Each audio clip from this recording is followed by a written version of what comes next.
Okay, well, let's go ahead and begin because we want to have plenty of time to talk about many issues that are related to Michelle's experience both here and in Ghana. She came to me, I don't know, 2 years ago, probably. Was that when it was you were here?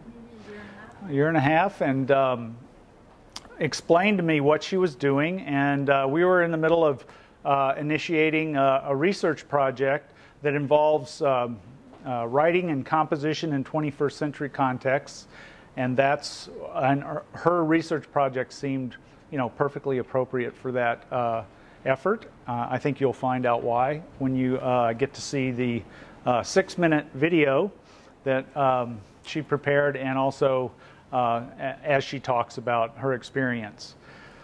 So the first thing I want to do, however, is to thank Dr. John Roberts, who is the Dean of the College of Arts and Humanities.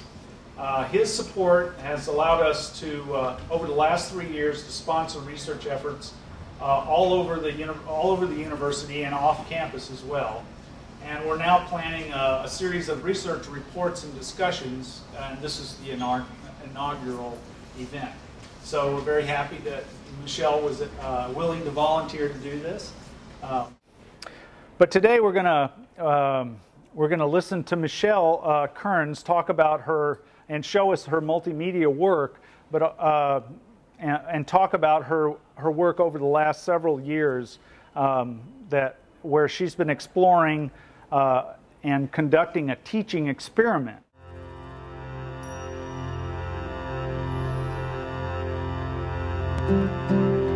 4 hours of me talking to a room full of reporters and editors.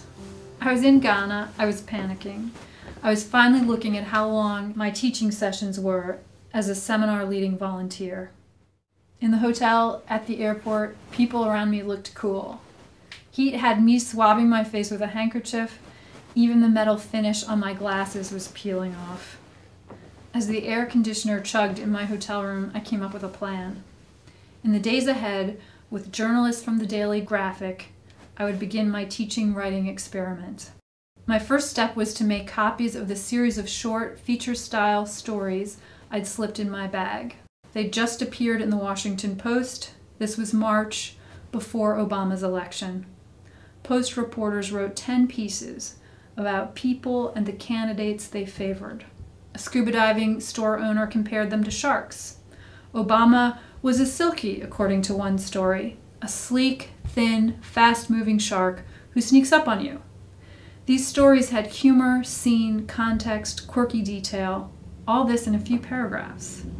My second step, I asked the 20 or so reporters in the seminar in Accra to read these short stories.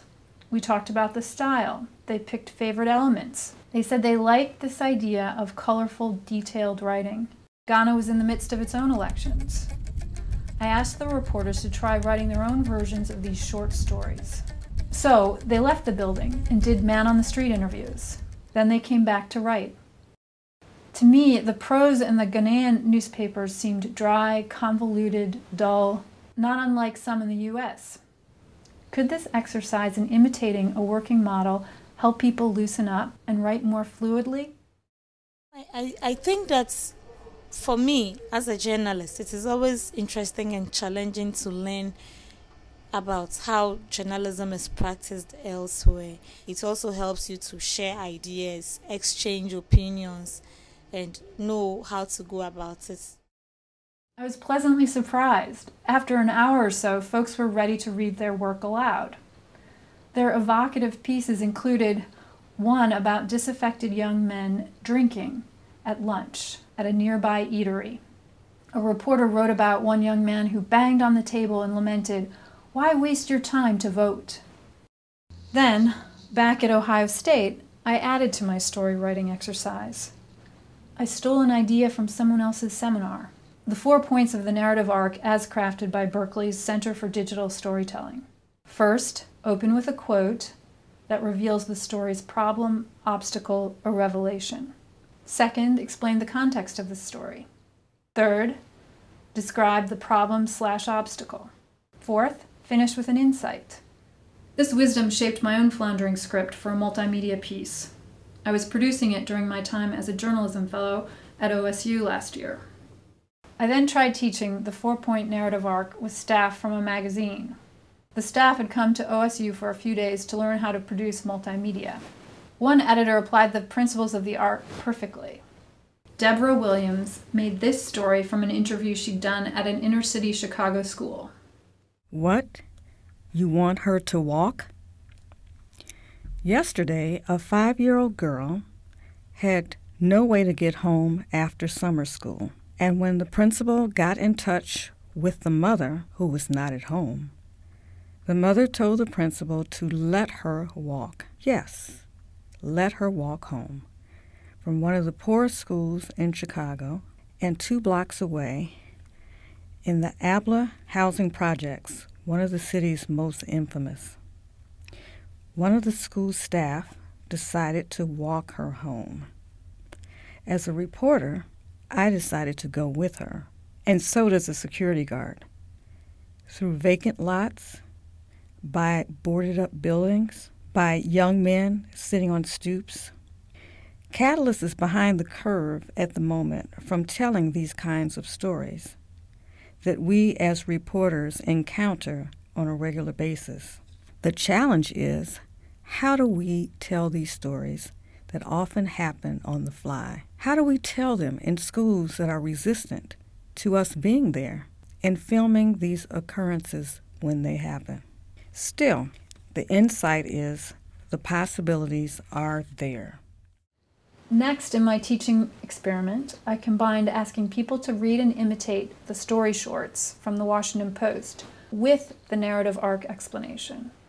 I had a new subject, Liz McClurg. She was a classmate in my creative nonfiction class. She was writing her senior thesis. It was a collection of couples' how we met stories. So with me in tow, she interviewed a pair she found sunning on the quad.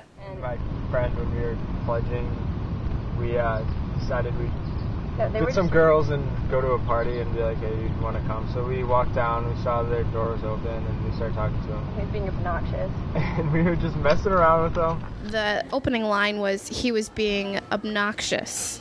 And that's kind of like the starter, like they didn't like each other. And then after they talked, they kind of liked each other better. When I sat down to write it, I found myself concentrating on the most important bits because I didn't want it. I knew that anything that I wrote with all of the material they gave us would be, 4 or 5 pages long. So I just had to look back at my notes and pick out when I had a full line of dialogue and try to go from there and edit to the most interesting parts. Angel Cerdan's creative nonfiction class was my last stop in my experiment. Students read the Post short stories. They talked about what they liked about them. Then they interviewed each other. They talked for a half an hour or so about why they wanted to be writers. Then the pairs separated and people wrote for a half an hour or so. Some read their stories aloud. Jessica LaFluen's observations were similar to Liz's.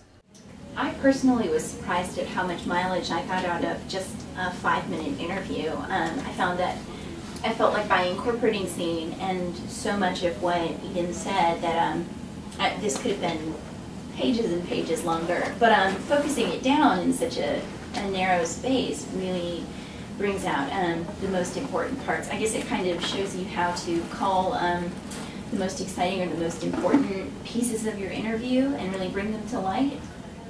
His teaching setup helped Jessica focus and refine her work. She could see using this approach in the future. So could I. I love you, sister girl. I love you, sister girl. I love you, sister. I love you, sister girl. I love you, sister. I love you.